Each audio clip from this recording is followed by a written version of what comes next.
अस्सलाम वालेकुम गाइस, कैसे हैं आप सब। उम्मीद करती हूँ कि आप सब बिल्कुल ठीक ठाक होंगे। अल्लाह पाक आपको खुश सलामत और आबाद रखे, आमीन। तो मेरा नाम है महरू यासिर, हम रहते हैं मस्कत ओमान में।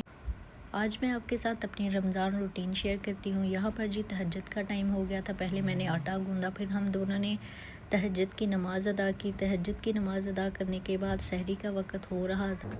मैं आई फिर जल्दी से किचन में और सबसे पहले मैंने लस्सी बनाई। लस्सी बनाने के बाद मैंने चाय रखी। चाय रखने के बाद मैंने फटाफट से पराठे बनाए और साथ ही मैंने सालन गरम किया।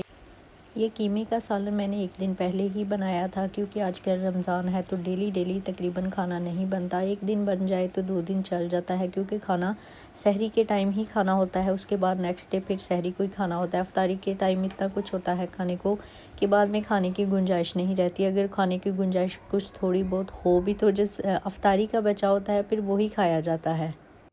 सहरी करने के बाद मैंने फटाफट से अपना किचन साफ़ किया। किचन में सहरी के फ़ौरन बाद ही साफ़ कर लेती हूँ। मैं किचन में ज़्यादा देर बर्तन नहीं रखती। फ़ौरन मेरी कोशिश होती है कि खाना खाने के बाद ही बर्तन को साफ़ किया जाए और किचन साफ़ कर लिया जाए। किचन साफ़ करने के बाद यहाँ पर फजर का टाइम हो गया था, तो मैंने फजर की नमाज़ अदा की।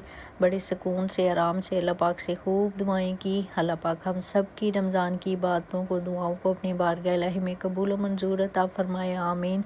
अल्लाह पाक बार बार रमज़ान को हमारी ज़िंदगियों में लाए, आमीन सुम्मा आमीन।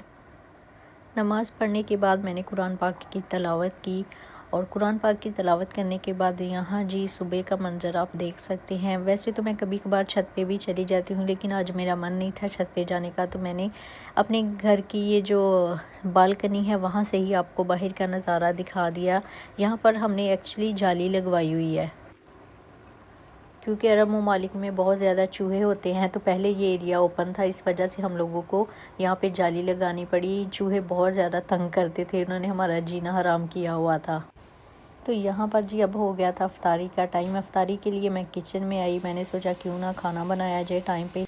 तो यहाँ पर सारा मसाला मैंने प्रेशर में डाल के इसको 5 मिनट वेट लगवाने के बाद इसकी अच्छे से बुनाई कर ली। दाल बीच में डाल के, चिकन डाल के अच्छे से बुनाई कर ली और थोड़ा सा इसमें फिर पानी डाल दिया जितना मुझे चाहिए था। पानी डालने के बाद मैंने ये चिकन पीस निकाल लिए, क्योंकि ये चिकन पीस पक गए थे तो मेरा नहीं ख्याल था कि इनको दाल के साथ वेट लगवानी चाहिए थी, तो मैंने इनको बाहर निकाल लिया। मैं इसी तरीके से दाल बनाती हूँ, क्योंकि चिकन तकरीबन बुनाई के दौरान ही पक जाता है, तो चिकन को वेट लगाने की ज़रूरत नहीं होती। पीसेस मैंने निकाल लिए, जितना पानी चाहिए था उतना मैंने डाल के इसको वेट लगवा ली। तो यहाँ जी मैं चना चाट बना रही थी। आज मेरा कुछ भी डेकोर करने का मन नहीं था, बस सीधा सीधा मैंने खाना बनाया। यहाँ पर जी मेरे हस्बैंड घर आ गए हुए थे, तो आज वो माशाल्लाह मंडी गए थे, तो मंडी से वो आम और अनार लेकर आए थे। वैसे तो फ्रूट्स वगैरह जो है हाइपर मार्केट से ही लेकर आते हैं, लेकिन आज मेरे हस्बैंड कह रहे थे कि नहीं, यहाँ पर जो आजकल फ्रूट्स है अच्छा नहीं आ रहा, मीठा नहीं होता, फ्रूट थोड़ा कच्चा होता है, तो मैं आज मंडी जाऊँगा, वहाँ से मैं लेकर आऊँगा। अपनी ड्यूटी से फ्री होकर वो फिर मंडी चले गए। मंडी से वो फिर ये अनार और आम लेकर आए। माशाल्लाह बहुत मज़े के थे, इनकी खुशबू बड़ी प्यारी लग रही थी। तो यहाँ जी वेट लग चुकी थी, तकरीबन मैंने 15 मिनट इसको वेट लगवाई थी। और ये जो चिकन मैंने निकाल के रखा हुआ सब था, दोबारा मैंने फिर इसको वापस डाल दिया। चिकन डालने के बाद मैंने चूल्हे की आंच जो है ना वो फुल तेज़ कर दी थी, क्योंकि इसका पानी मुझे कच्चा लग रहा था और कच्चा भी था। फुल तेज़ आंच पर फिर मैंने इसको पकाया था। तो ये थी खजूरें। खजूरें इस दफ़ा हमने लुलु हाइपर मार्केट से ली थी। हमारे घर में जो है मदीना की खजूरें भी पड़ी हुई थी, लेकिन वो थोड़ी सी खुश्क हो गई थी, तो ये फिर दोबारा से नहीं लेकर आए। तो यहाँ पर मैंने बनाई थी जी क्रीम चाट। क्रीम चाट के ऊपर मैं ये थोड़ी सी डेकोर करने के लिए टूटी फ्रूटी डालती हूँ। टूटी फ्रूटी जो है मैं डायरेक्ट नहीं इसके ऊपर डालती, पता नहीं क्यों मुझे ऐसे लगता है कि अगर मैं डायरेक्ट ये डालूँगी तो ये क्रीम चाट ख़राब हो जाएगी, क्योंकि इसके बॉक्स में से एक अजीब सी महक आती है जो मुझे अच्छी नहीं लगती। तो मैं क्या करती हूँ, जितनी मुझे चाहिए होती है डेली बेस में मैं थोड़ी सी निकालती हूँ, इसको अच्छे से वॉश करती हूँ, इसको फिर टिश्यू से साफ़ करके तो फिर इसके ऊपर डालती हूँ।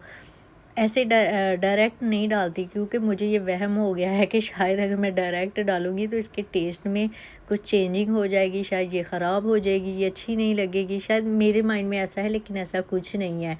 तो बस ये थोड़ी सी फिर क्रीम चाट बनाई। माशाल्लाह इसके डेकोर में थोड़ा सा इजाफा हो गया, कितनी प्यारी लगना शुरू हो गई थी ये।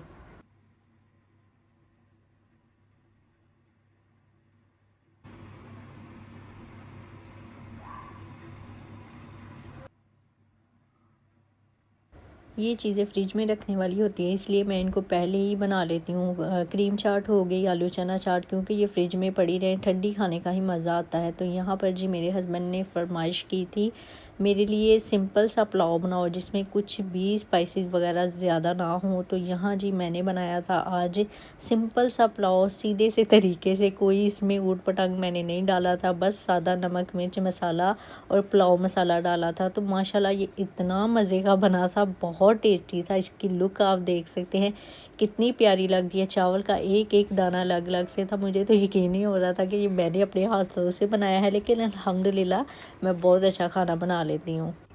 तो यहाँ पर सालन भी तकरीबन मेरा रेडी था और उसका पानी भी पक चुका था, फिर भी मैंने इसको और तेज़ आंच करके इसको थोड़ा और सेक लगवाया कि ये और ज़्यादा अच्छे से पक जाए। तो ये भी माशाल्लाह अच्छा बना था। तो ये रमज़ान से पहले ही मैंने समोसे बनाकर फ्रीज़ किए हुए थे, तो फिर 2-4 डेली जितने खाने होते हैं उतने निकाल कर इनको फ्राई किया जाता है। ये माशाल्लाह से स्टोर हो जाते हैं, 1-2 महीना स्टोर है। इनके टेस्ट में किसी चीज़ में कोई कमी नहीं आती। इसकी भी रेसिपी मैंने जो है अपलोड की हुई है अपने चैनल पर।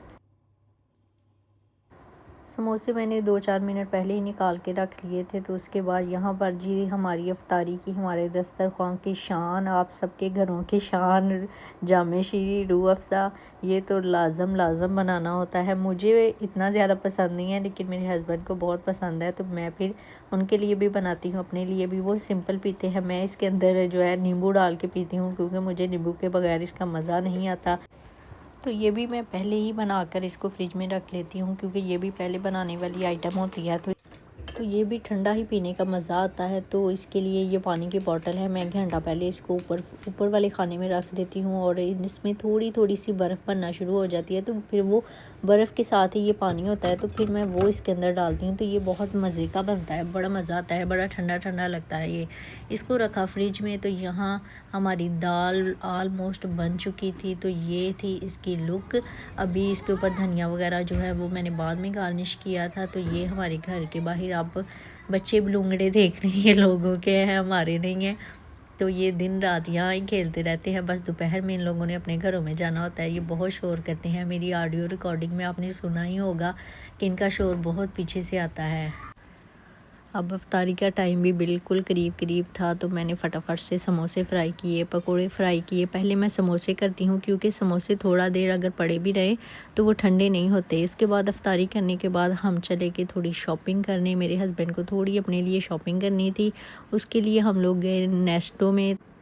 तो शॉपिंग करने के बाद हम लोगों को थोड़ी भूख फील हो रही थी, क्योंकि अभी यहाँ पर तकरीबन टाइम हो रहा था 10-11 बजे के करीब, हाँ इतना टाइम हो रहा था। तो अब तो थोड़ी भूख लग गई थी। अब भूख का लगना उसका हक भी बनता था कि वो हम लोगों को तंग करती। तो उसके लिए ये नेस्टो के बाहर ही है, ये टर्किश जो है एक रेस्टोरेंट है। यहाँ इनके जो शवारमे वगैरह हैं वो काफ़ी अच्छे बनते हैं। ये भी थोड़ा टाइम पहले ही ओपन हुआ है, बहुत ज़्यादा टाइम नहीं। जो मस्कत में रहते हैं उनको बड़ी अच्छी तरह से पता होगा नेस्टो का और इस जगह का। वो लोग यहाँ से खा सकते हैं, ले सकते हैं, क्योंकि दूर रहने वाले अपने अपने कंट्री से ले। अब हम यहाँ रहते हैं तो हमें यहाँ के खानों की आदत हो चुकी है। शवारमा वगैरह खाया, खाने के बाद हम लोग आ गए अपने वापस एरिए में। ये हमारा मेन एरिया है मत्तरा, जो कि बहुत खूबसूरत है, मेरी बहुत फेवरेट जगह है, बहुत मज़े का एरिया। यहाँ से आपको हर चीज़ आसानी से मिल जाती है, कपड़े, शॉपिंग, जो भी आपने करनी है, खाने पीने की चीज़ें, तंदूर रोटी, हर चीज़ आसानी से आपको वॉकिंग डिस्टेंस पे मिल जाती है। इसीलिए हमारा ना यहाँ से किसी और जगह पे जाने को दिल ही नहीं करता। तो ये जी ओमानी ट्रेडिशनल्स के कपड़े हैं जो यहाँ पर ओमानी औरतें पहनती हैं, बहुत खूबसूरत होते हैं, बहुत प्यारे होते हैं, लेकिन सच में ये बहुत महंगे होते हैं। कपड़ा इनका जो है मुझे पसंद नहीं है, लेकिन जो इन्होंने ऊपर काम किया होता है ना वो बड़ा प्यारा लगता है।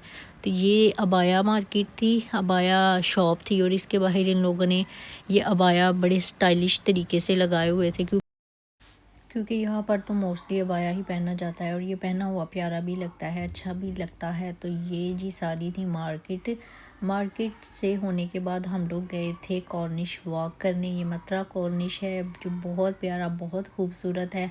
हम डेली रात को यहाँ पर वॉक करते हैं, बहुत पुरसुकून जगह है, इतनी सफाई है यहाँ पर कि मैं बता नहीं सकती।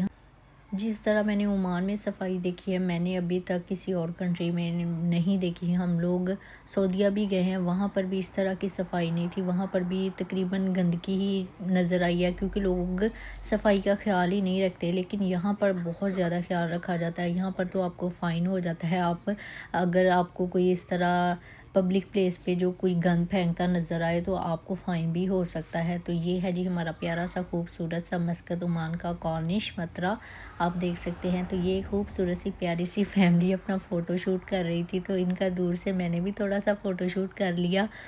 लेकिन इनके फेस शो नहीं हो रहे थे, मैंने बस छोटा सा क्लिप लिया था, क्योंकि अच्छा भी नहीं लगता आप किसी की इस तरह इजाज़त के बगैर लें कोई वीडियो या फ़ोटो। तो उम्मीद करती हूँ कि आपको ये आज का व्लॉग अच्छा लगा होगा। अगर अच्छा लगा है तो चैनल को ज़रूर सब्सक्राइब करें, बेल आइकन को ओपन कर लें, ताकि हर नई आने वाली वीडियो आप तक आसानी से पहुँच सके।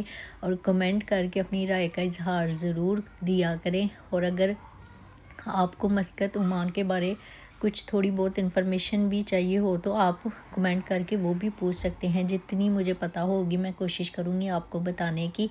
तो अपना बहुत सा ख्याल रखें, दुआ में याद रखें। अल्लाह हाफिज़।